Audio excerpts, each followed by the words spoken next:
We are here for the 80th anniversary of the Day of Remembrance. As our interim president, Gil Contreras, Fullerton College president, comes in, I'll have him say a few words. But I want to welcome everyone, and in particular, John Tateishi, who is our guest speaker, who will be with us. I want to set the stage. The 80th anniversary of the Day of Remembrance is crucial, and it's important that we never forget. The Day of Remembrance is something that's celebrated every year, and it honors the incredible tragedy that happened in our history, that on February 19th, 1942, the President of the United States authorized our government to incarcerate Americans simply because they look like the enemy. So we're going to start with where we're going. I'm going to start with some Orange County history. We have a short video of the camp that is closest to Southern California, Manzanar camp, that you can visit. Executive Order 9066 will go over a little bit, and then of course I'll introduce our incredible and esteemed speaker, John Tateishi, who is the author of two of my very favorite books on the subject.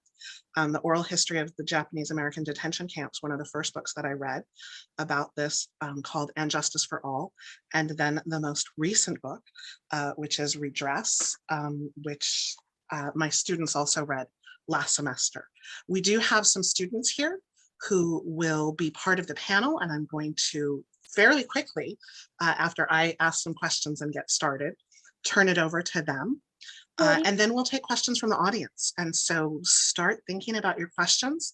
We've turned off the chat so that we can be fully present, but we will allow you to type your questions and call on you when we are done. And then, because my dear friend, Fullerton College librarian Jane Ishibashi and I have been working on this, and we are teachers, we have to leave you with further information of the books and the films and the movies that you should be watching for further curiosity and inquiry.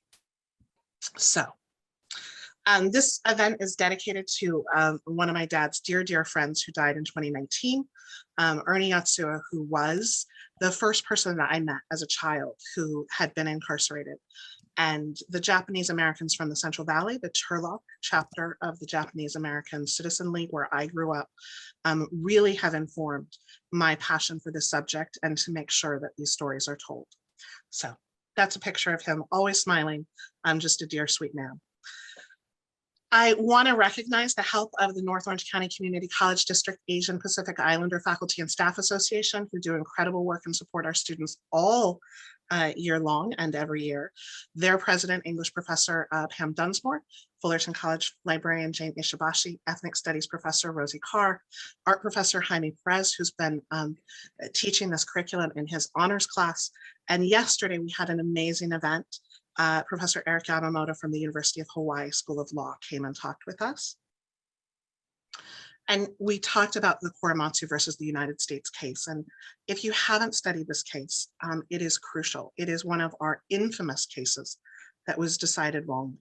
And in 1944, the Supreme Court ruled against Fred Korematsu, who was brave enough to challenge the constitutionality of the incarceration. And it wasn't until decades later that Bill Clinton honored him with a Presidential Medal of Freedom.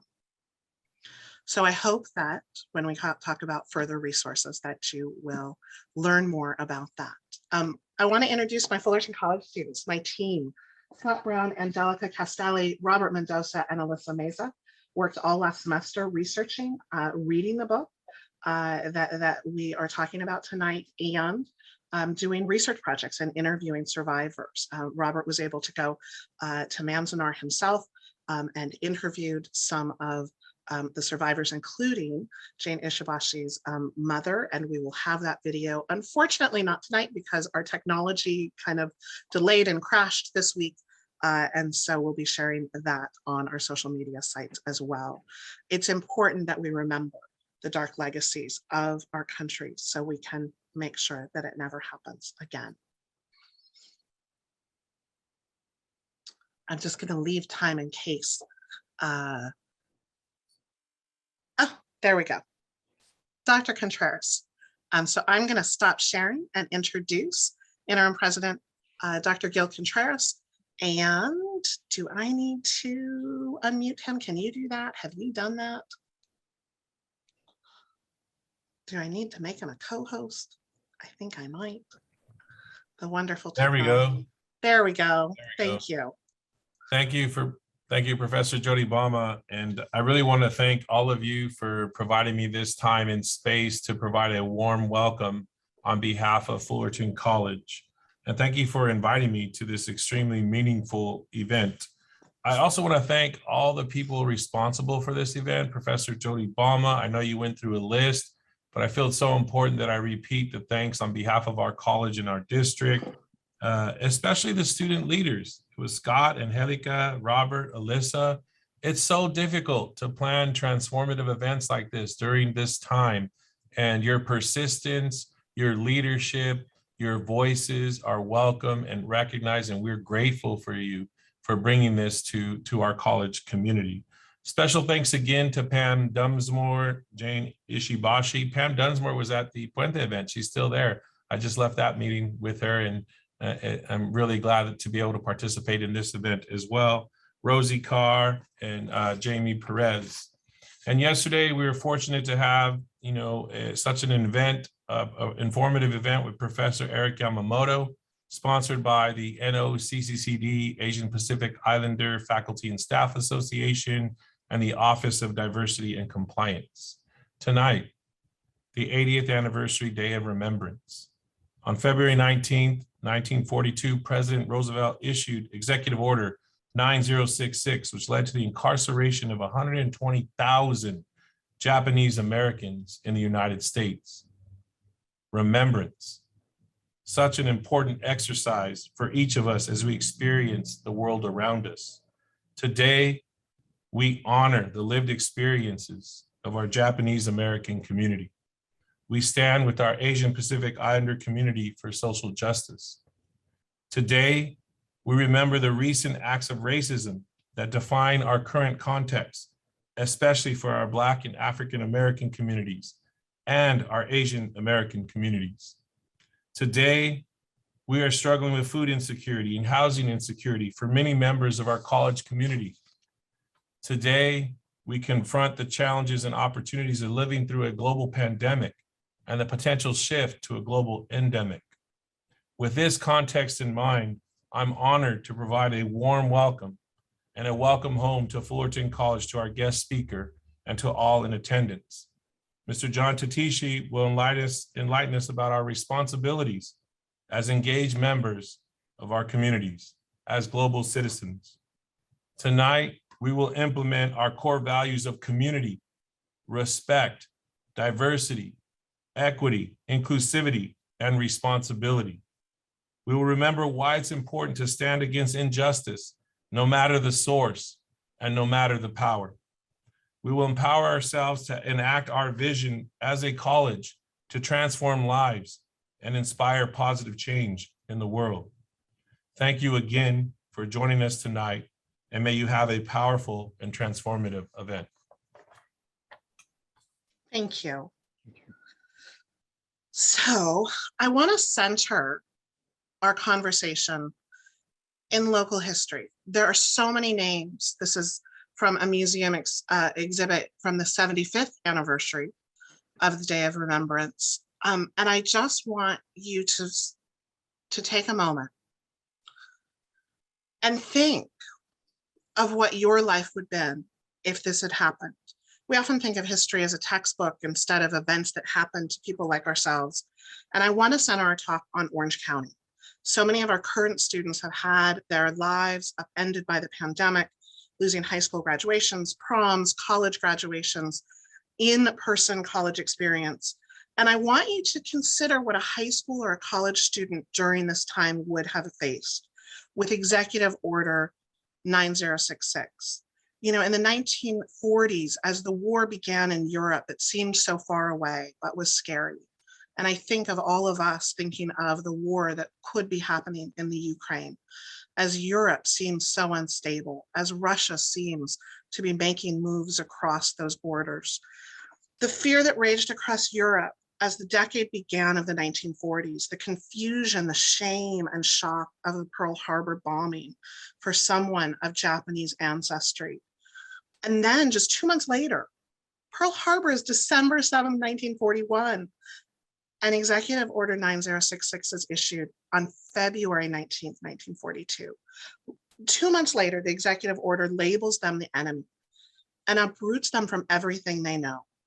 Not Germans, not Italians, countries we were also at war with during World War II, just the Japanese Americans. And not in some distant place called history, but in Anaheim, at Fullerton College, in Huntington Beach, then called Wintersburg, in Stanton and Westminster, Little Tokyo, Long Beach, San Francisco. Those places are where this story begins. Huntington Beach, you can see the history all around us if you look. Wintersburg had Japanese Americans in a Presbyterian church that becomes abandoned during the war. Long Beach, the Presbyterian church that was a center for community for 50 years. And during World War II, the church building was taken over by the Boys Club, and the Japanese who returned had to fight for that building back. Garden Grove and Anaheim were centers of chili pepper cultivation. And the Japanese immigrant farmers developed these incredible methods for drying chili peppers and were responsible for half of all chili production in the country. Stanton, where a Japanese general store was the largest Nikkei-owned grocery store in Orange County before World War II. If you look in Santa Ana, you'll see the Japanese Association building that started in 1950. And the farmers faced discrimination early on, and the battle became a division of the farmers. Just recently, last year, our Western judicial building was named after Stephen Kosuke Tamura, who was the first Japanese American to practice law in Orange County. And now that building in Westminster will have his name. I want to show this video of Manzanar camp. I'm going to start it a little bit in, so let's go to 46 seconds. And I'm not sure, I think I've learned I have to stop sharing to do a video because then I have to turn on the sound right. There we go. 2 years in, I'm learning how to do video. Along the historic out here was pretty desolate, it looks like. We're at Manzanar. It's a historical monument and it's on the Eastern Sierra. This housed over 10,000. Can you hear that? That doesn't sound loud enough to me. Let me turn up my volume. We can hear it, Professor. Okay, thank you.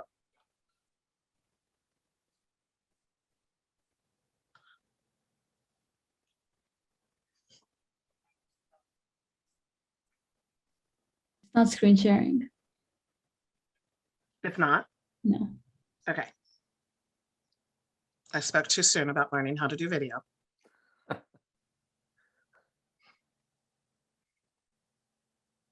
Current slide.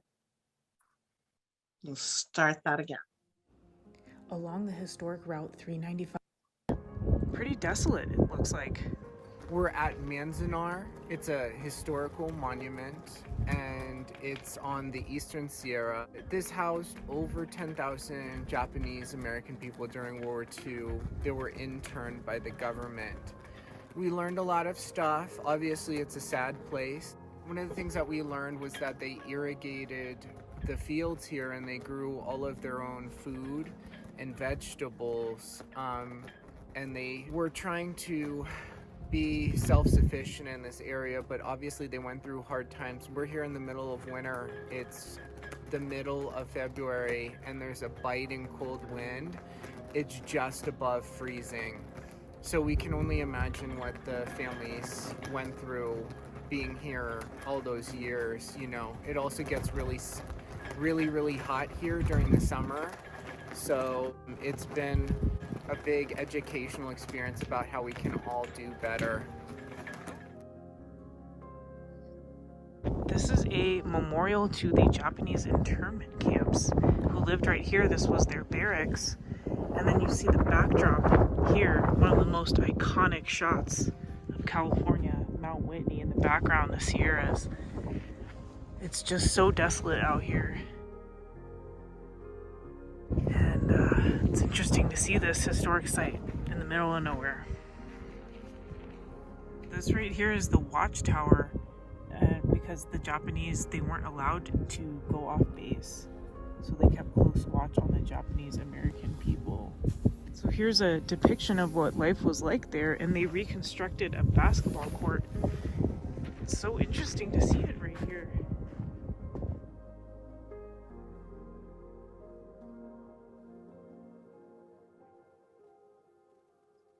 So here you go, you can see what it was like for the Japanese people here. I wonder if I can... Let's see here.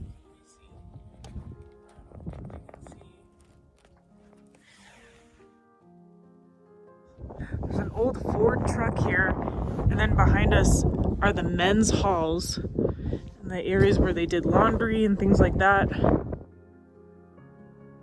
had 10,000 people here. It's like a little community. Look at this. Look how big it was. All kinds of barracks. Oh my gosh, they even had a tofu factory, a fish market. This was pretty interesting. Has a sample breakfast menu and lunch menu here at the mess hall. Let's see, kind of basic. And here's all the people lining up for food.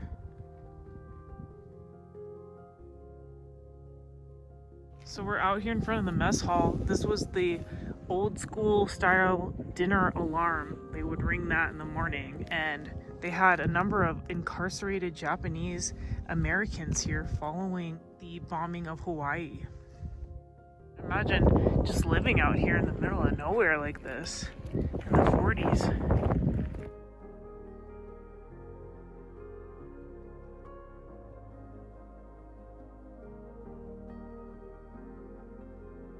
Definitely an enlightening visit.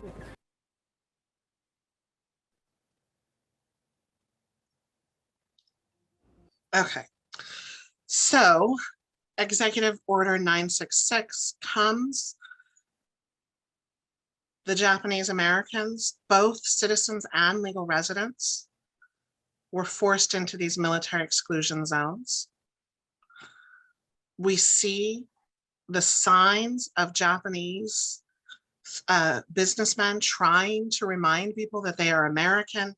We see those who feel they are enemies protesting. These are posted throughout the communities. And I want to show you the map of where these camps are.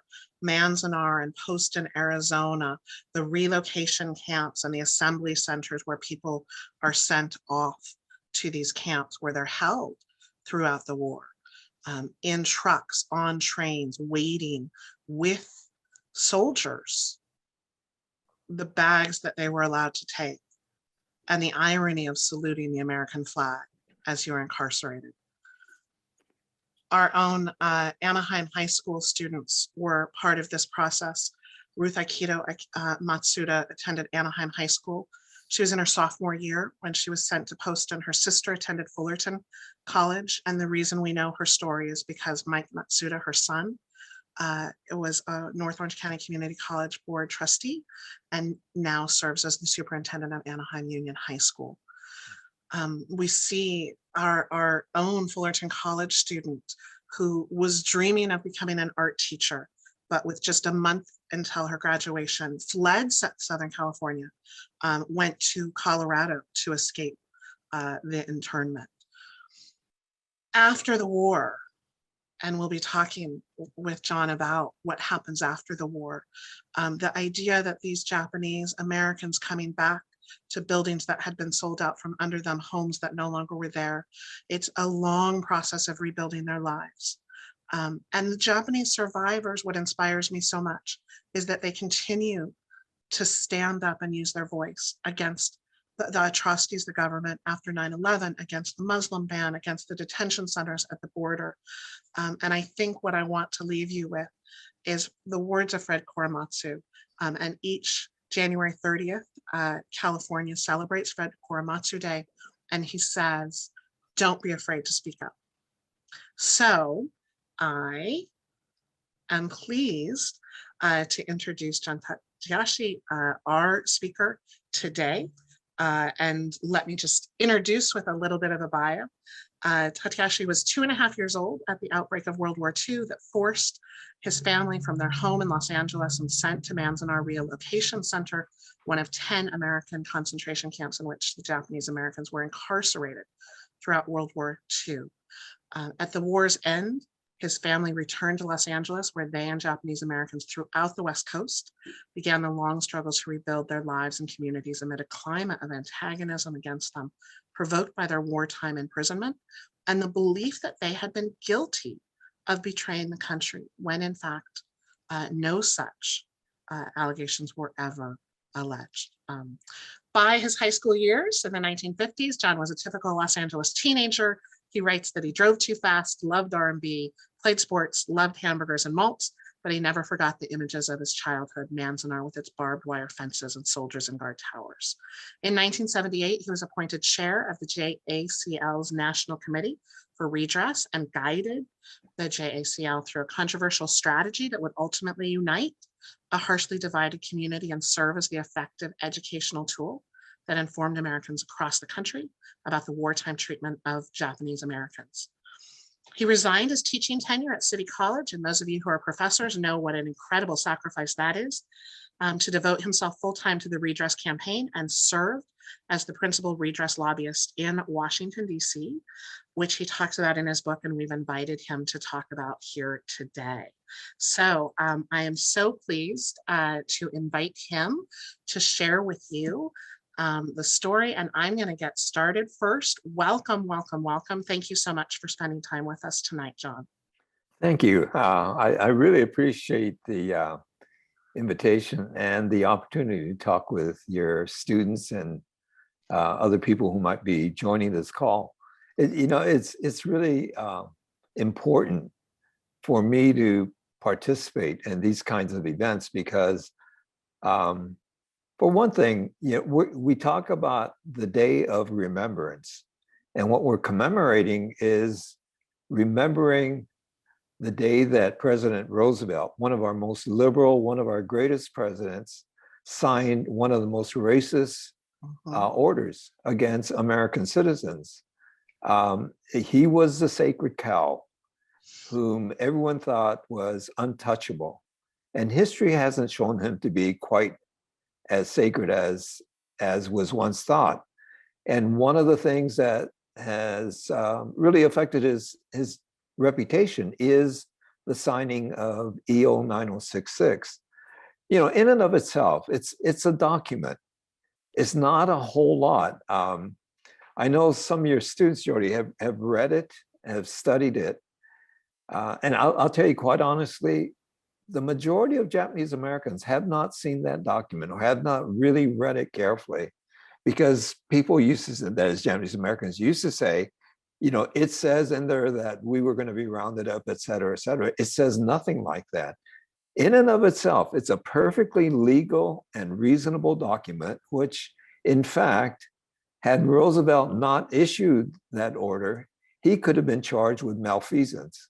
Basically, what it says is to secure the border. He gives authority to the Secretary of War, which is now called not the War Department, but the Defense Department, gives to the Secretary of War and to the commanders on the borders of the United States the authority to secure the borders. So you look at EO 9066, it's in and of itself a very reasonable document.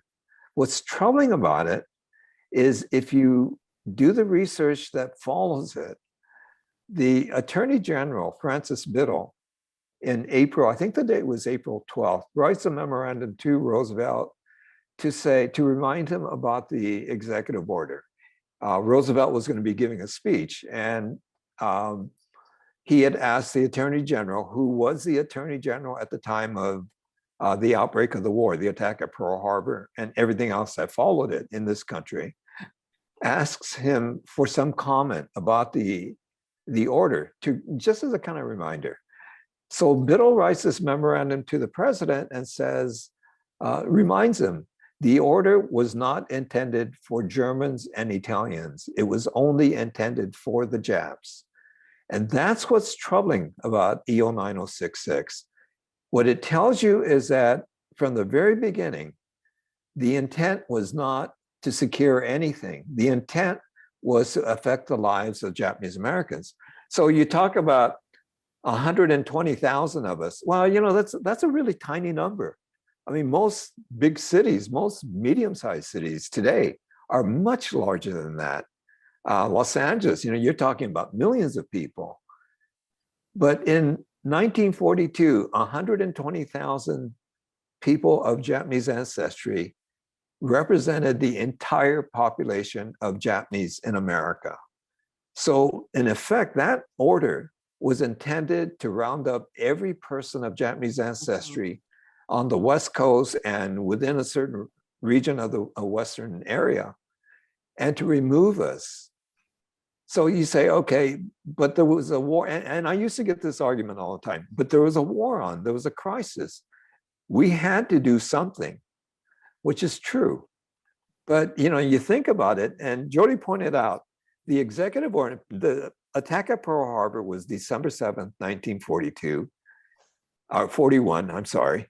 And the executive order was written on, or issued on February 19th, 1942. So you're talking about December, January, and part of the way through, halfway through February, 2.5 months. So if you talk about the security of the West Coast and the potential danger we presented to this country, simply because we lived here, then there isn't a logic that works on that. If it's 2.5 months where we were free to do whatever we wanted, we could have bombed and sabotaged all kinds of things. We could have blown up power plants. We could have blown up ships in the harbors. We could have done a lot of damage, but we didn't, because that wasn't what we were here for. We're Americans. You know, our grandparents, the immigrants who came here, chose to come to this country like any other immigrant group, chose to come to this country to live here, to find a life for their future children, and to build a life in this country with all it offered. And even as much as the West Coast at that time was pretty rough and tumble, it was settled, and there was a way to earn a life and a future here. So the immigrants who came from Asia were no different than immigrants who came from Europe, except for one thing and one thing only, and that was the way they looked. They were Asian, they were not white. And that was the one factor that played into everything that happened to the Japanese American community after the attack at Pearl Harbor. So it wasn't a matter of security. And it wasn't that Japanese Americans were potentially dangerous, because naval intelligence, army intelligence, the FBI had done a lot of investigating the Japanese community up and down the West Coast. If there was someone who was going to be a potential problem, and by problem, as they described it, it was somebody who was outspoken, a critic of the discrimination we faced.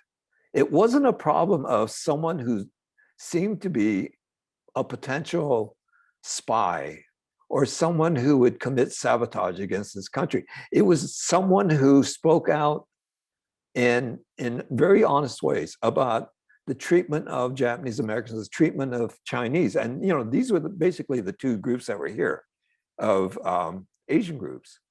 And so when the government decided to implement this policy, the exclusion policy, it was intended as something very different than what they said.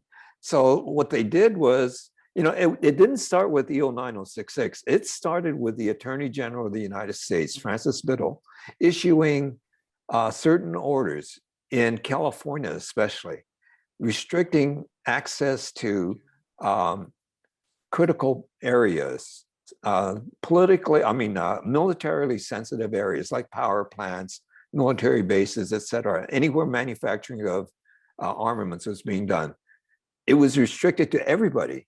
So there wasn't a problem with that. This is how you secure a part of the country. But then as things started unwinding and it became clear something else was going on, at first the Army, which was put in charge because of EO 9066, put in charge of West Coast security under the leadership of a man named John DeWitt, who was a general, not really competent. He wasn't cut out for the kind of job this was going to create. It was beyond his ability. He did the best he could, but he was swayed by a lot of other influence. But the idea that there was a problem on the West Coast and we were potential saboteurs and spies became a ridiculous notion because they could not find any evidence against us. And yet the executive order gave authority to the Army to secure the West Coast of its Japanese population. That evolved into a plan that started with limitations like not having ability to go into certain areas, much like the Attorney General's restrictions. But then it started evolving into something that focused only on the Japanese population. And this is where things start to become troubling, become problematic, because it targeted Japanese Americans only. And that, as you would know, is unconstitutional. And so what was happening was the Army was developing plans about what to do with us, because they hadn't planned this out.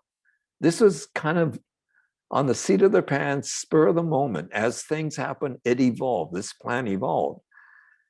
And the plan was implemented, and the executive order was signed because President Roosevelt was under a lot of political pressure from California. It's mainly California we're talking about. That's where the most members of Congress were. There was Oregon and Washington as well, but they weren't as influential. And the majority of the Japanese population in America lived here in California. The majority down in Southern Cal, and a smaller number up here in the San Francisco area. But the politicians in California had been trying to get rid of the Japanese population for years.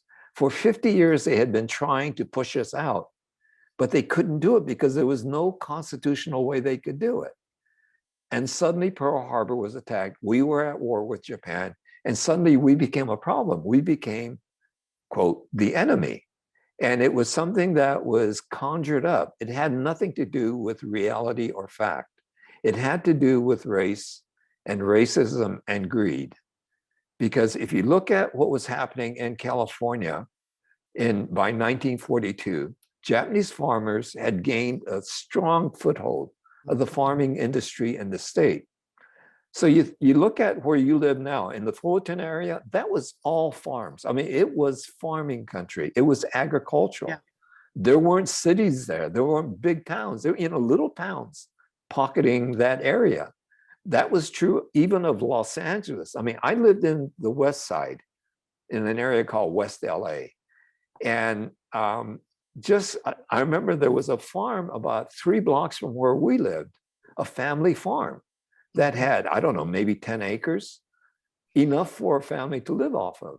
So there were farms all over the city areas. In the Bay Area, San Francisco, being a very small geographical area, was all city. But then you extend to the peninsula that goes south of San Francisco, you go to the East Bay, which is places like Oakland, Berkeley, et cetera. That was all farmland. That was mainly agricultural, as were the other parts surrounding San Francisco. So you're talking about Japanese farmers who had become very, very successful. And they became the main target of this kind of racism that, you had to get rid of the farmers. You had to take their land. Mhm. But there's no way to take their land legally or constitutionally. until Pearl Harbor was bombed and Executive Order 9066 was issued. What essentially happened is that a regional attitude became national policy.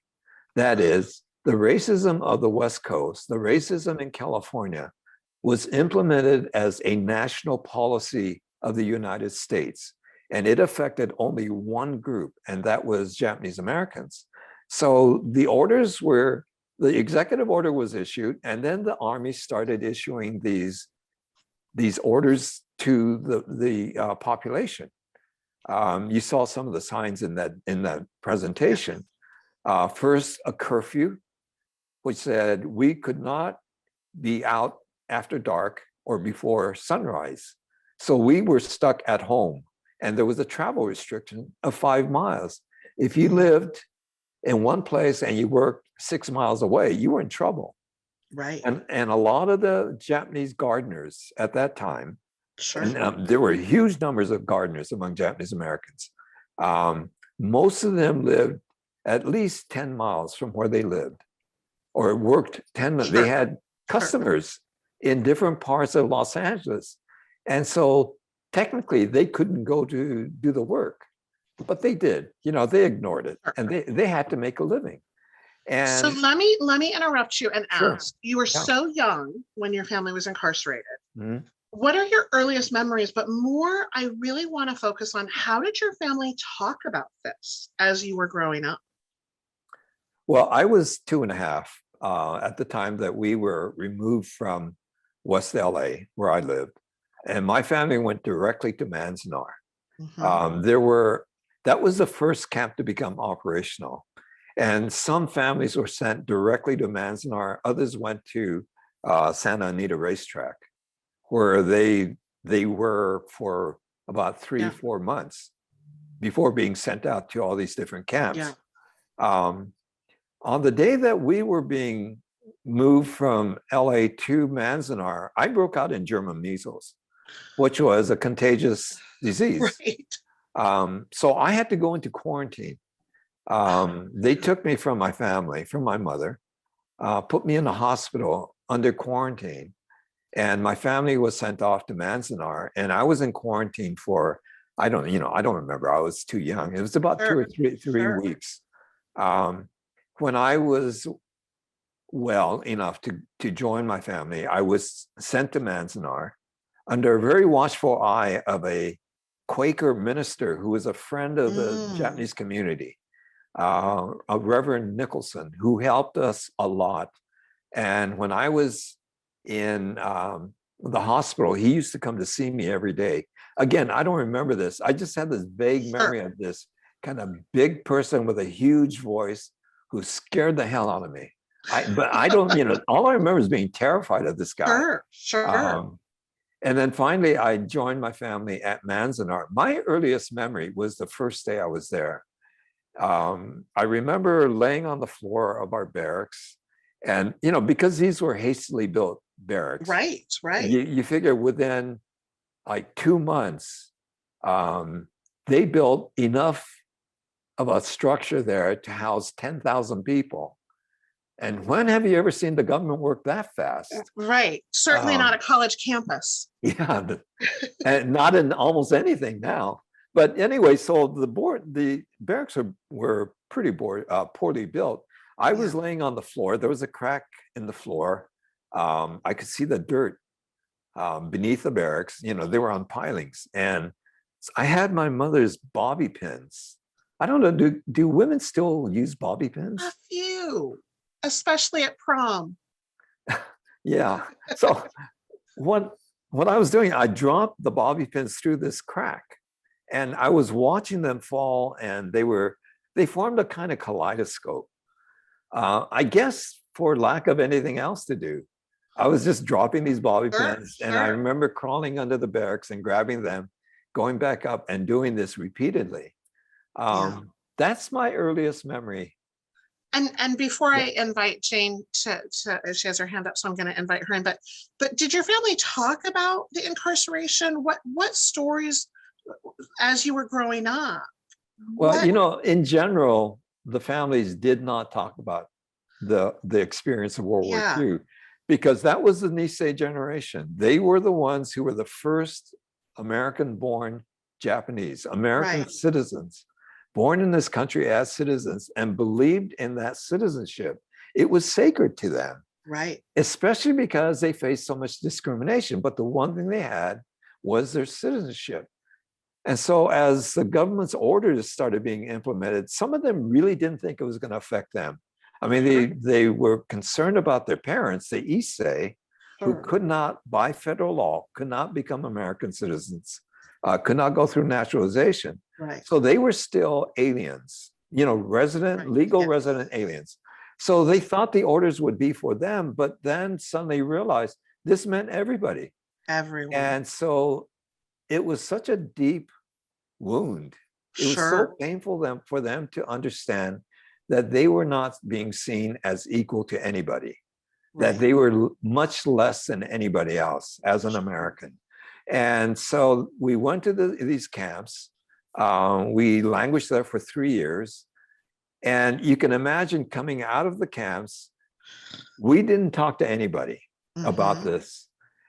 And the Nisei went even further than that. They didn't talk to each other. There was this kind of silence they created because Right. it was too difficult to cope with or deal with the shame and the guilt Absolutely. of having been prisoners of our own country, having been labeled traitors to this country. And so the parents couldn't talk about it. A lot of families I knew did not talk about that wartime experience. Mhm. But we as children talked all the time in the way children do about different kinds of experiences. So for us, it was a way to reconcile and understand what had happened to us. I Yeah. can tell you that we knew. I mean, I was 6 years old when we left Manzanar. By the time I was 5, and it may have been earlier, I understood that the only reason we were inside the camp was because we were Japanese, because drivers would come in and out, teachers would come in and out, Mhm. administrators, the soldiers, they could come in and out and leave, but none of us could. And at one point, some Japanese Americans were allowed to leave, and then the young men started leaving. I didn't know what any of this was about, but I realized that when they left, they never came back. And then I started seeing these stars in the windows of some of the barracks where some of the sons had left. What they had done was volunteered for the military or gotten drafted, Right. went off to fight the war and were killed for this country, As despite their what had families happened to were. them. Yeah. Yeah, and so they, as most American families did, they hung that banner with a star on it. Right. And somebody must have told me, but I came to understand that meant they died. And to me, the idea of going outside the gate meant Mhm. you were not going to come back for Right. whatever reason. Sure. And there was this kind of ominous sense to me about what was out there. So as we returned from the war, as children, we talked to each other because that was, I realized years later that was how we were finding our catharsis. And so in the way all of you students, when you meet somebody, you ask, what school do you go to? Or if you're working, you ask, oh, what do you do? What kind of work? Uh-huh. You identify that way. Our question always was, what camp were you in? And Wow. that had significance for us because each camp was Sure. different. Sure. And most of the people at Manzanar were from Los Angeles. So we would get other kids who, for whatever reason, went to other camps. My best friend was at a camp called Gila River. And nothing bad, so-called, happened at Gila Sure. River.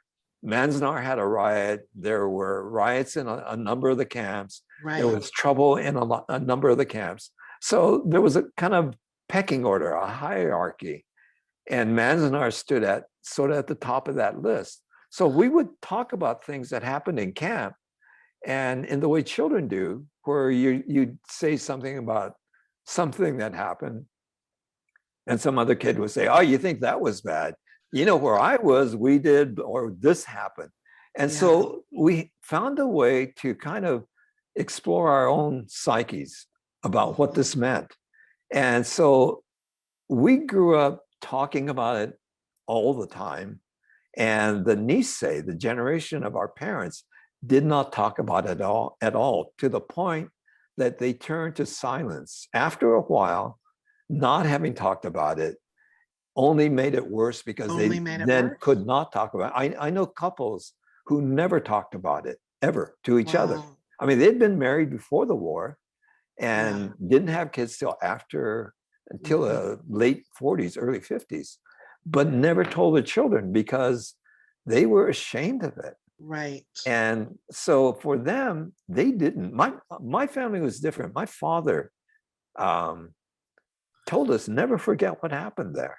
And at the dinner table, he would sometimes talk with my mother about the significance of certain things that had happened to us in that experience of those years at Manzanar. And so, my brothers and I were used to this. And, it was more natural for me to hear from my parents, although from other Nisei, no one ever would talk to me about it. But, at the same time, when we were at school sitting around, Japanese American kids sitting around talking, and if one of our white friends came over and would say, "What are you guys talking about?" We wouldn't tell them. We would say nothing. Say because nothing. yeah, because we felt the same embarrassment, the shame, the Right. guilt. I mean, how do you Right. tell someone, well, I was in prison, I was in jail Right. for 3 years? Right. It's not something you boast about. I mean, maybe No. today people do, but certainly not in those No. days. And So let me yeah. interrupt and let Jane Ishibashi, my colleague, Fullerton Hi. College librarian. Hi, Jane. Oh, hi, Mr. Tateishi. I want to thank you for coming. And I just wanted to point out to the student, Mr. Tateishi, he just sort of glossed over the part saying that his family was put in Santa Anita racetrack for 3 or 4 months. But I just wanted to clarify that the Japanese Americans were housed in the horse stalls. There weren't like little tents on the racetrack. They got housed in the actual stalls that I believe just got whitewashed. So you can imagine what a horse stall smells like. You can't get that smell out by just whitewashing it. And people were there for, 3-4 months. So that was even before they got to the camp. So the, terrible experience started before they even got to the camps. So I just wanted to point that out. And the other thing I wanted to point out was that we talked about, the national security issue of rounding up Japanese Americans in California. Well, they didn't do that in Hawaii, and that's where Pearl Harbor was. So you'd think if there was some national security issue, that would be the, a main place to try to round up the potential spies, but they didn't do that in Hawaii because there are so many Japanese in Hawaii that were essential to the economic well-being of the states. That didn't happen. So I just wanted to point out those two things. Yeah, a couple of things about that. The irony is that a lot of the soldiers who were on security duty in Hawaii were Japanese American soldiers. So, I mean, there was a whole different attitude because the military commanders in Hawaii knew the population. They understood them. But in our case, we were always seen as cliquish, that we just stayed together all the time. Well, we did because we were put in ghettos. We couldn't live among white neighbors. We did have white neighbors where I lived, but there was a kind of de facto segregation for Japanese Americans. So if you look at Los Angeles, for example, you can see the pocket areas where the Japanese populations were.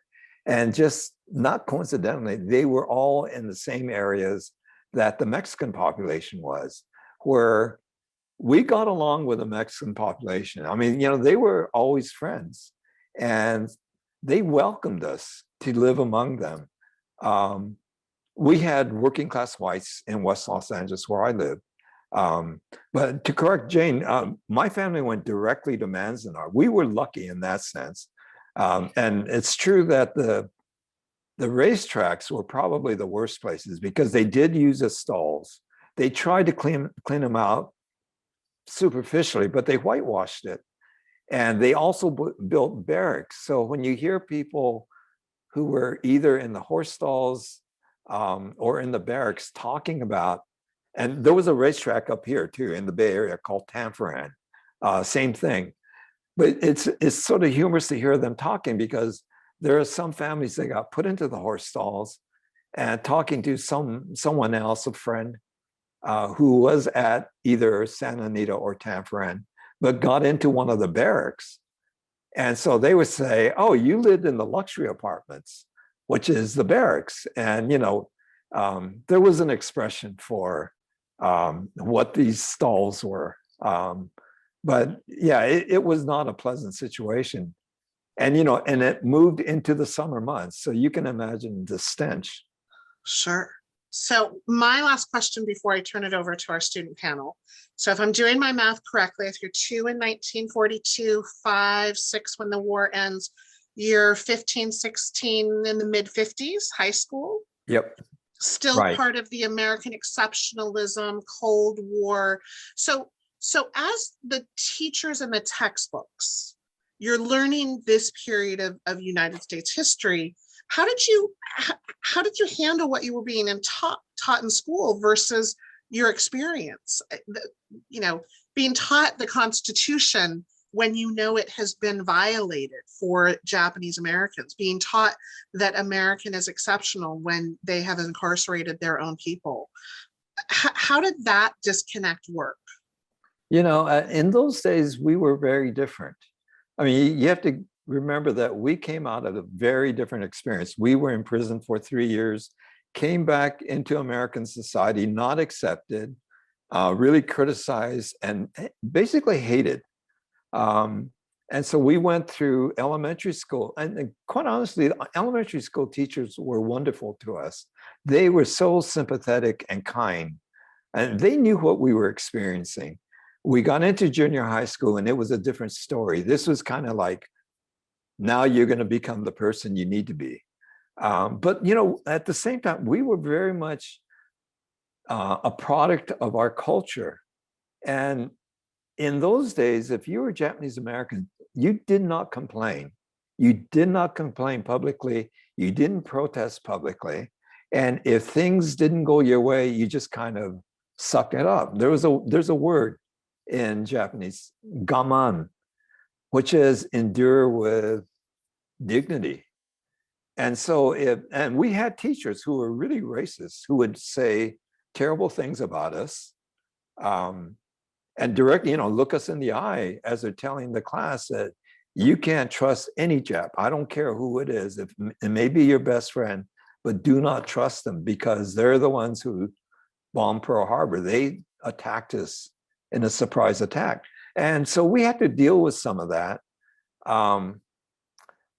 For the most part, we just swallowed it. We didn't say anything. But, for me personally, at a certain point, I decided I wasn't going to take it anymore and would challenge teachers.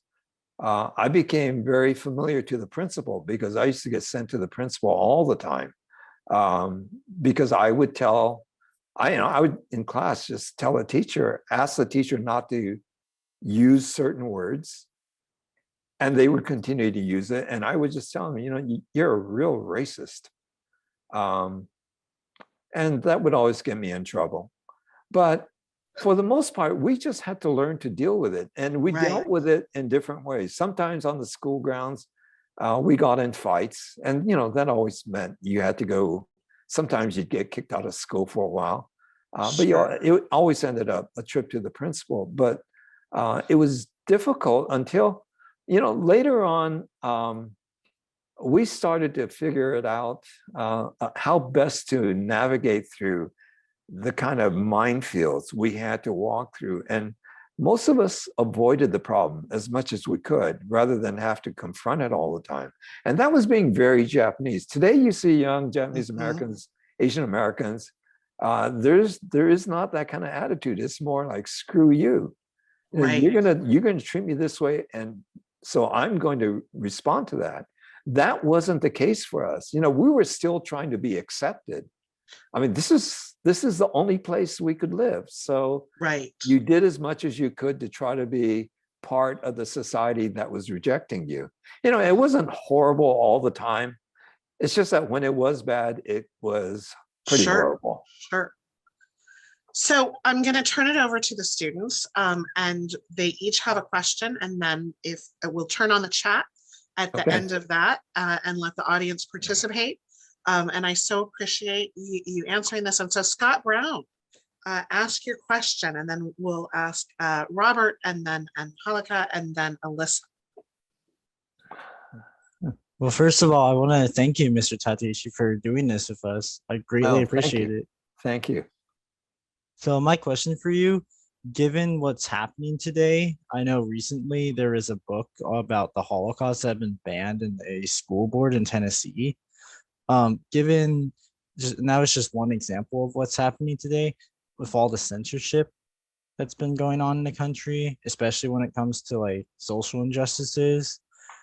Do you think we could pass the legislation that granted reparations to Japanese Americans? Do you think we could pass that today?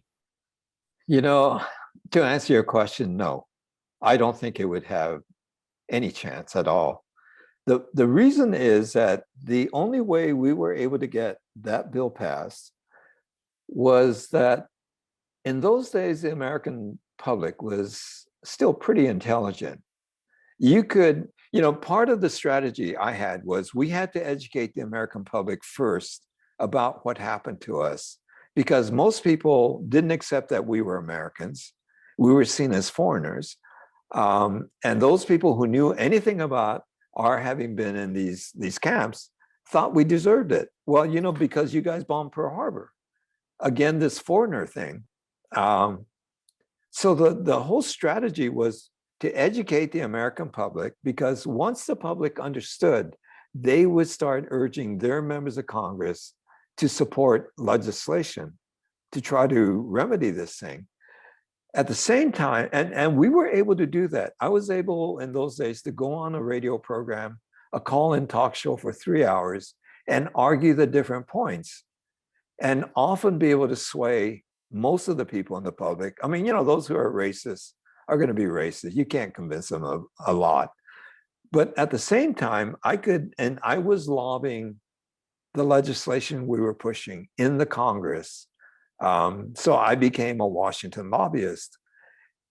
In those days, I could sit down with some of the most vehement opponents to our bill and have a conversation, a discussion about why, and have an opportunity to undercut all the arguments or to show him. And these, you know, in those days, almost all members of Congress were men, and they were mostly lawyers, but be able to show them why legally or technically what they were saying was wrong. It was just straight out flat wrong.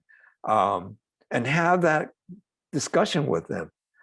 I can't imagine walking into an office of one of these Trumpian Republicans and talking about something like this issue and having them listen. I don't think I could even get in the office. It's a very different and very challenging time politically in this country. And it's, I mean, you know, in some ways it's very dangerous. But you need to have a reasonable public in order to debate these kinds of issues. And I think you all have your own opinion about whether you could take this kind of an issue into, say, the Midwest or the South, or just about anywhere other than California, and have a productive debate where you may not win the argument, you may be convinced the other guy is right, but you at least have an honest debate where you're not going to end up screaming and shouting at each other simply because you're on one side or the other. You know, I'm a diehard Democrat. I always have been. But some of my really good friends were Republicans. And in the time that I worked on this legislation, that was a very different situation. So the long answer is no. It would be very difficult. Yeah. Robert.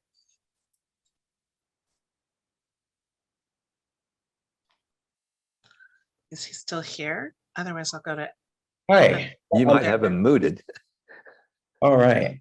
So my question was, the state of the country is right now of a big push back on teaching certain parts of history in regards to oppression of African Americans, civil rights movement, and slavery. Why do you think it's important to keep talking about these pieces of history, like the incarceration of the Japanese community during World War II? Like, even though many say it's in the past, and just to move on and leave it there. You know, the reason why we started this Day of Remembrance on February 19th, and people will ask that question, why do you keep doing this? I mean, 80 years, you guys are still talking about this stuff? It's because if we don't, no one will remember. And if we don't remember, then it's going to happen again.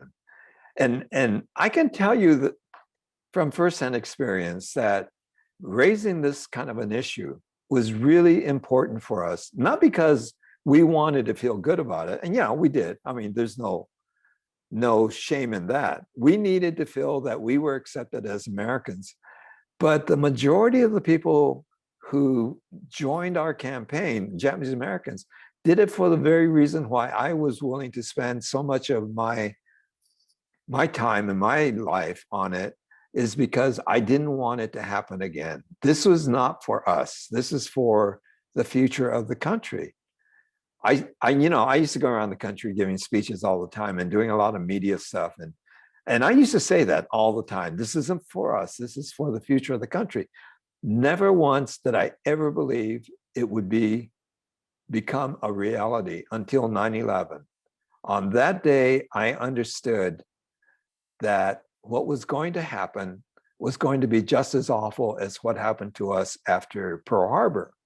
We had a large Arab, and still do, large Arab and Muslim American community in this country that was going to come under attack. And so my organization is Japanese American Citizens League. It's a civil rights organization. It's a national organization. We have chapters all over the country. I was a director of the JACL at the time of 9/11. So I directed all the chapters to get active and to remind people that this happened to us in 1942. And the consequence was that we came back 40 years later and pushed a bill through that cost this country over $2 billion. There were only 120,000 of us in 1942. When the bill passed in 88, there were maybe 80,000 of us left still living, and it still cost the government over $2 billion. So my message was, all right, there are Arab and Muslims in this country, born and raised here, who have done absolutely nothing, and you're identifying them as the enemy and the threat to the safety of this country in the same way people like you did that to us in 1942. It cost $2 billion to pay reparations to us. You're talking about 4 or 5 million people now. There's not enough money in the American Treasury to pay that kind of reparations, but you will be forced to do it. And I would say, and I'm going to be shoulder to shoulder with them, pushing a bill through to make this right. If you do this again, it stopped it from happening again. Not that we did it, but the fact that this country knew this had happened before and knew that it was wrong and understood, in our case, there was no one guilty of anything. And today, there's still no one guilty of what we did, even though even now, 80 years later, there are people still searching through the records to try to find one single document that says a Japanese American person on the West Coast did something to justify the argument. It was worth it. It was the right thing to do during World War II. So if this happens again, it'll be the right thing to do to any other group. But it's important to remember history. There's that famous quote by the philosopher Santayana that those who forget history are condemned to repeat it. And it's really true, except our memories in this country are getting really, really short. And it concerns me. But I still believe if you ignore history, it can be a fatal mistake. I mean, we build our future on what we know, from what we know of our past. And that's how you make it a better country. Answer your question? Yeah, thank you. Angelica. Good evening, Professor Tateishi. Hi. So my question, it's more of a comment right now. So it seems to me that the American government is continuing to targeting on minority groups such as African Americans. Do you believe that history is repeating again by massively criminalizing African Americans? Again, short answer, yes. There is such obvious racism in this country. You know, it's really changed a lot. The Civil Rights Act, which was in 1964, was this incredible experience, psychological experience in America. It changed the consciousness of American society. It shifted us from one direction into looking at a future where we would try to be better as a nation, as a people. And that had everything to do with racism and the experience of Black Americans.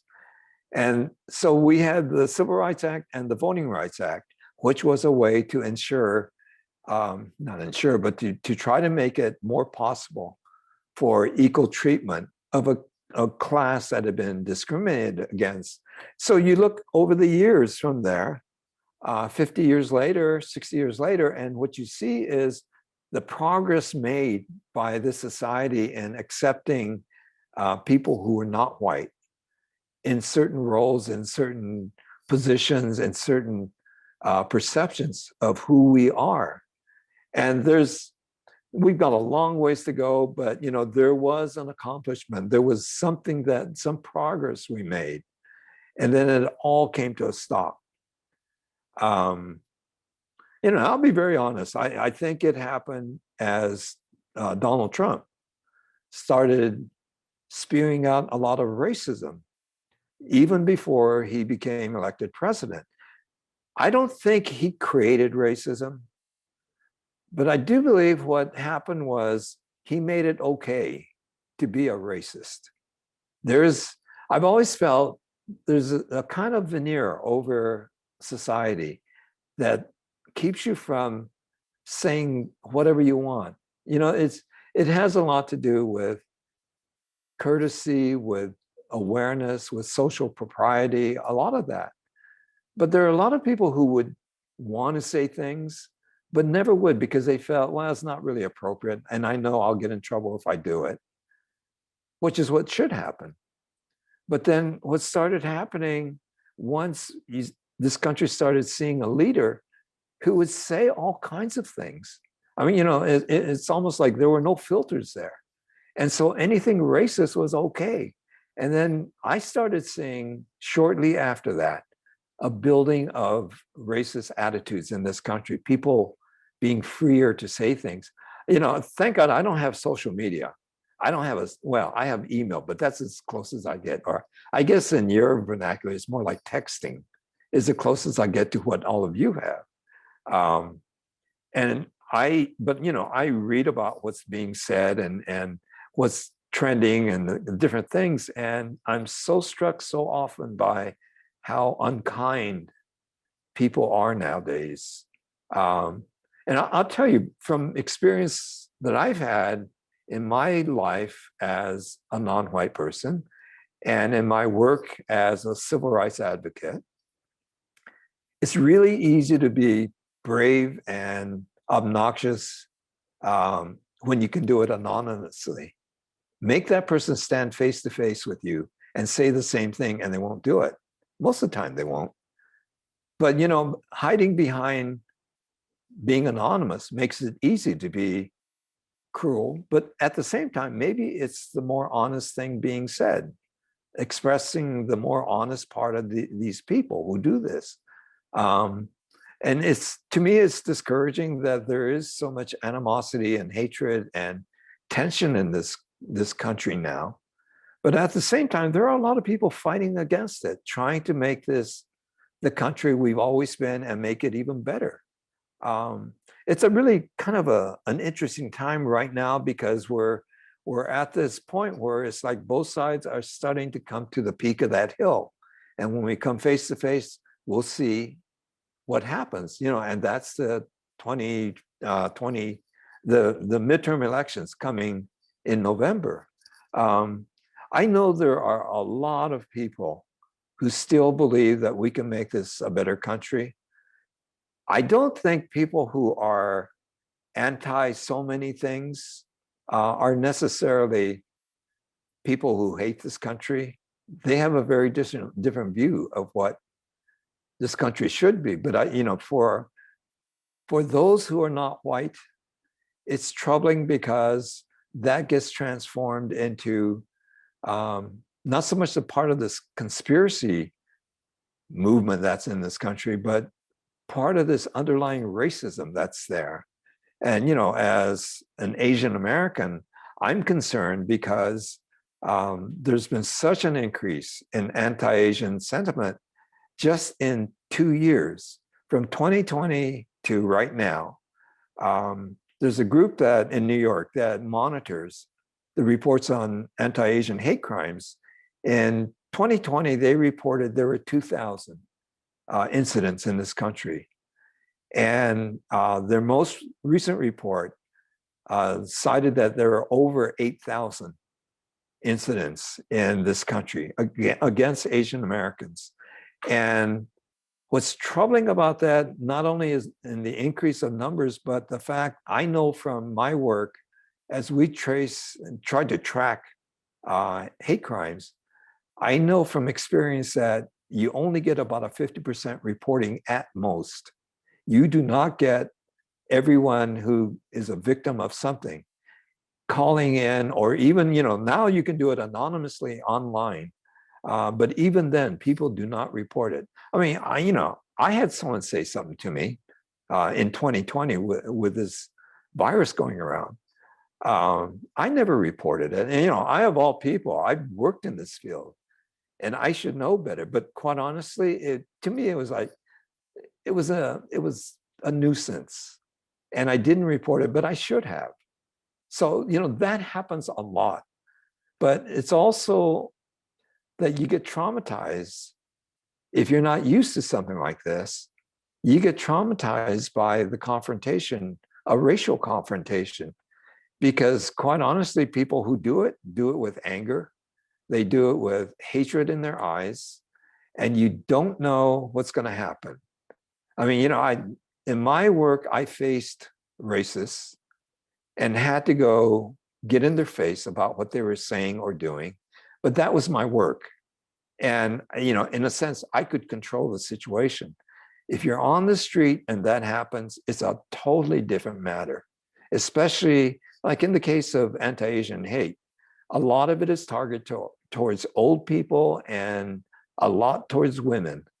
These people who do these kinds of things they're basically cowards. It's rare that I've ever read that someone actually confronted someone face to face and made some kind of statement to them. It's always from behind and always targeting old people and women. What kind of coward does that?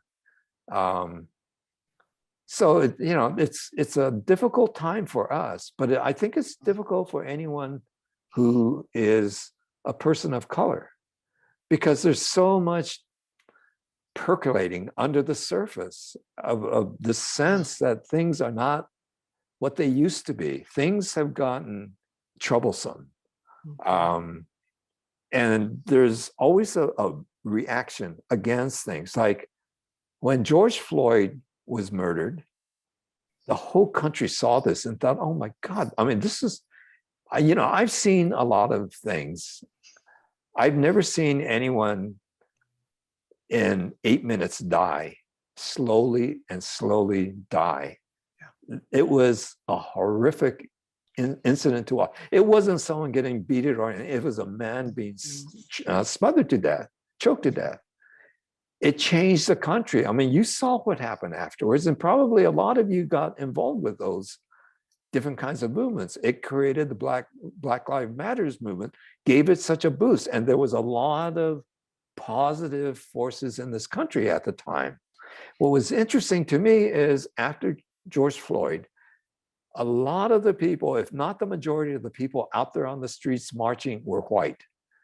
to me, that was really encouraging, that there's a real show of disgust at what happened and a real show of support for those who are the victims. Mhm. But that's changed again, because what happened with the Black Lives Matter is that it prompted the other side to push back, and they started pushing back even harder. Mhm. And so the part of the problem is there's no conversation taking place. There's such a distrust that the conversations aren't taking place that need to take place to find the middle ground. I mean, that's how you lobby a bill. You come in, you have one position, and a member of Congress may have another. And you try to find the middle ground where he or she may not like what you have, but you don't like certain things about what that person is proposing. So you work it out. You come together and compromise. Compromise is never the best. It doesn't give you exactly what you want, but it's the best you're going to get. And you learn to work that way. The problem now is there isn't that conversation taking place anymore. Certainly not in society. We're at odds with each other in such angry ways now that the conversation doesn't happen. And it's really destructive for this country. But there is a lot more racism in America, and it's pretty apparent. Among Asian Americans, we're much more on guard. It's not like every day I go out, and I don't go out that often, but COVID did a lot of things to change things in that sense. Right. But I know a lot of people feel they need to be cautious when they go out. I don't go to San Francisco's Chinatown ever. I think if I did, I would feel like I need to, carry a big stick or something. Yeah. So our last student question, Alyssa, and then we're going to open it up and allow people to raise their hand and join the conversation. By the way, thank you for that question. That was a great question. Hi, Mr. Tateishi. Hi. I wanted to ask, how did your experiences of the incarceration shape how you viewed your identity of being Japanese American growing up? Wow. Well, to be honest, it shaped it profoundly. I know that it made me who I am. I was always very self-conscious about being Japanese. I was never at ease with myself among a white public because I never knew where I stood. I never knew if I was ever going to be accepted or not, and often was surprised at how kind people were to me, because I always expected the worst. I mean, you get battered over the head enough times and you learn to keep your head down. But it did shape me. It made me sort of close the parameters of how I saw the world. There was some kind of self-protection, self-preservation, I think, underlying a lot of my thinking. But the odd thing about it is I always was an idealist. I always felt like things could change. And quite honestly, the redress campaign changed everything for Japanese Americans. As a community, there was such a dramatic change after a certain point of the redress campaign that it was stunning. It was stunning to me because I had a role in facilitating that change to take place, not knowing that I was doing that, but that once it happened, and I'm talking about this commission we had as a strategy that held hearings in the community. And it was those hearings that changed the face of Japanese America, because it freed the Nisei from this burden they felt. They finally were able to shed all that off. I mean, there were the lasting effects of it, but we became a different community. And quite honestly, for me, after the redress campaign, I could really feel that for myself. But it's always been a burden for me. It's always been, I think, always at the back of my mind. I don't think you can escape something like that. It won't allow you to. But it's a reminder of how things can be. but also, the success of the redress campaign and my work in it tells me how you can change things. And it's important to keep trying to do it. But maybe the people who, like me, who experience something like this are the ones who are best suited to do that because it's a driving force in you. Thank you. That was a very broad question. So thank you very much. You're welcome. Well, thank you to all the students. I so appreciate all the work you did last semester and putting this event together with me. I do want to, we've got some questions in the chat, but I want to introduce Pam Dunsmore, who is the president of our Asian American Association. So Pam. Thanks, Jodi. Absolutely. First, I want to say thank you so much to Mr. Tateishi for coming to speak. Your work on behalf of the JACL, I find it very, very moving as a Japanese American myself. So thank you for that. Thank you, Jodi Balma, Jane Ishibashi, and students for putting on this great event. I am, like Jodi said, the president of the Asian Pacific Islander Faculty and Staff Association. I'm going to post a link in the chat for our scholarship. So I hope that you'll consider applying. There's a scholarship for Fullerton, there's one for Cyprus, and there's one for NOSE. So yeah, I'll post that in the chat in a second. And just to close, I wanted to say, Mr. Tateishi, I'm Yonsei and Gosei, so your talk about Nisei, and it really resonated with me. Yeah, I have my own great-grandfather was interned, so it means a lot that you came to speak. Thank you. Well, thank you. I appreciate it. We have a couple of questions that have the same sort of theme, and so I'm going to combine them.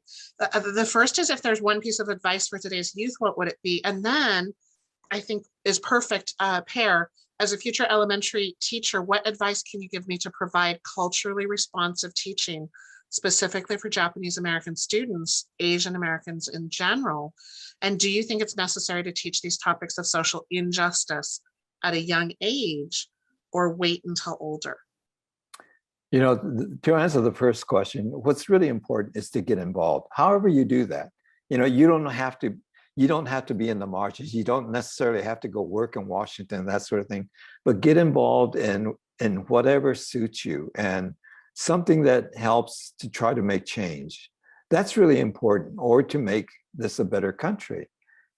Without that, we start to lose a lot of hope in what this country is all about. It really does take people at the grassroots level to create change in America. So to answer that question, that's what I think you should be doing, is getting out there. In terms of teaching, having been a teacher, I really believe that any kind of censorship, however subtle, is wrong. I have a dog, by the way. I just saw your cat. I have real problems. Very much wants to be involved.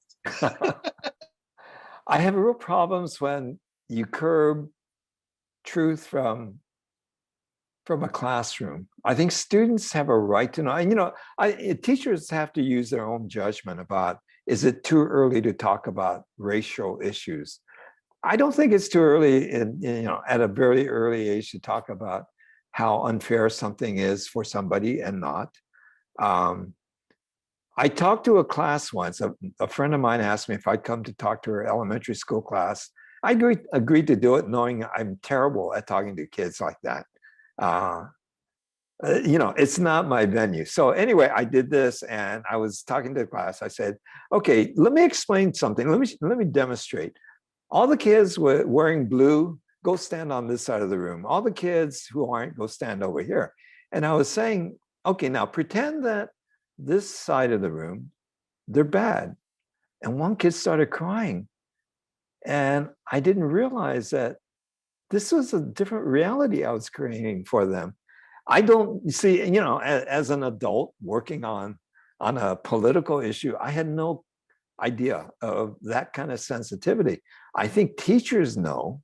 They understand what kids can or can't understand. To be honest, I don't know at the elementary level at what point you should be talking about racial issues. I think if your kids can handle it, I don't see the problem with it. But again, that's not, I don't have any strength in understanding that. I mean, my kids are over 50 years old now, so. Let me jump in and say the answer is always talk about it. Yeah, And multicultural books start that conversation. Yeah, and for So God's sake, don't ban anything. Right. There's a comment in the chat, and then Kimberly Rosso is going to be our last question, and then I'll give you some food for thought and homework. I won't collect it, I promise. But Ryan Haggett says, my grandparents and their entire families were in Manzanar, so I was wondering if you happen to know anyone with the last name Haggett or Fuji. Oh, I know a ton of Fujis. Haga, that's unfamiliar to me. That's an unusual name. Mm-hmm. So, Kimberly, you want to unmute and ask? Yeah, first of all, I would like to thank you so much for coming out and talking to us. This is like my first one of the first few events that are out of a program that I'm in, which is Puente, which I just got out of from with Miss Pamela Dunsmore. And so thank you for coming out. And I also saw that Miss Balma put out the Jane Elliott videos, which are super informative. I love watching her. I also wanted to, I just kind of wanted to tell you, like, I appreciate your comment on how, like, we shouldn't be censoring a lot of things. I know books like To Kill a Mockingbird have been censored and all that. And I remember I was in my reading movies class in high school, and one of the movies that we had to watch was Gone with the Wind, and Gone with the Wind is basically about the Civil War, and like, I guess it glorifies and romanticizes life in the South. And I remember we had a discussion about whether or not Gone with the Wind should be banned in the United States. And I remember there were so many students who just kept saying, yes, we should definitely ban it because it shows like very racist depictions. And it's to me, it was a very strong movie because it was just such an obvious romanticization of the South during and after the Civil War. But so many people were so up for the idea, like, let's just ban it. But when I watched the movie, I just learned about how much we have advanced from these depictions from back then to modern day, movies and books and how we talk about these topics. So I was just really glad you brought that up because I do genuinely believe it's really important that we don't censor these books because we learn from them. Oh, absolutely. Yeah. And, truth is a pretty wonderful thing. It can overcome so much. And it's sad that there are some areas where truth is being just stuffed down the toilet. It's unfortunate. But yeah, banning books is, I was an English major. So that's in particular, not a very popular subject with me. Yeah. And I think the fastest way to get me to read a book is to ban it. So I think it has the opposite effect. So I just, again, want to thank you so much, not just for coming here today, but for your work and for writing this book. It is such a good political story of how you were able to achieve what seems today absolutely impossible to even consider, and for spending time. I know it's a busy month for all of the survivors willing to talk. And so I appreciate you spending this time with us. I hope someday to bring you to campus. That'd be great. That was the original plan. And so if you can pencil me in for February in the future, we would love to have you back. But just so appreciated this conversation. Really appreciate everyone. And if you let me share my screen again, I will share some resources that our students have come up with. And our librarian, Jane Ishibashi, has done such a great job with that as well. So of course, Robert actually went to Manzanar, Post in Arizona, Tulare Lake. These are incredible historical landmarks, and take your kids, take the next generation to see them. There's an incredible website about California Japan towns where I got a lot of the pictures, and you can see Long Beach and Orange County, Oxnard, Santa Barbara, Walnut Grove, and you can go on that as well, CaliforniaJapanTowns.org. And don't worry about having to write this all down, because of course it's going to be on YouTube and available. The Japanese American National Museum in Los Angeles, our Kadena Cultural Center, was hoping to do a field trip, and we hope to still be able to do that as Omicron decreases. But they have an incredible partner event coming up for the National Day of Remembrance. Watch PBS Asian Americans. It is amazing, and particularly episode 2 with A Question of Loyalty is so well done, but really talks about each of these groups. I cannot recommend highly enough, and my students know I force you to watch on Netflix and YouTube, Amend the Fight for America, episode 6 in particular, talking about immigration. TED Talks, George Takei, who's one of the most famous survivors, who's also written a book, Cal State Fullerton chose as their book of the year. But Why I Love a Country That Once Betrayed Me. And I think it's something that I have always struggled to really understand, the incredible loyalty and love of a nation that betrayed so many Japanese Americans. There's Jane, you've already met her, but at the library resources, you can look in the library guides. World War II, Japanese Incarceration has so many incredible resources. If you haven't been to our library, by the way, it's beautiful. Come on campus. We have a film through Canopy on alternative facts, the lies that our government told to justify the incarceration, and it is available for students. Books that have the collection of photographs. One of the things we did was share so many of the incredible photographs documenting this experience. Ansel Adams and Dorothea Lange, two people who, really felt strongly about documentation and preservation. I'm just going to show you some of the amazing books that Jane has put aside on that library guide.